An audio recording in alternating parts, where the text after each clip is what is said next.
matagal pa siguro yung asawa ko si Jolabs Vlog. Hinihintay ko kasi umuwi na kami. Masyadong mainit dito. Sobrang init talaga guys.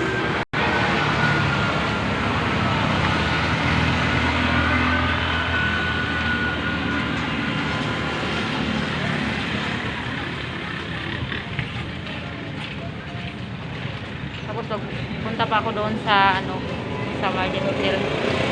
Punta ako sa trabaho.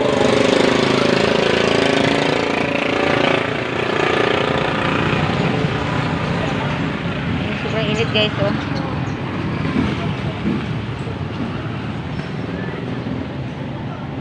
Yan ako na sa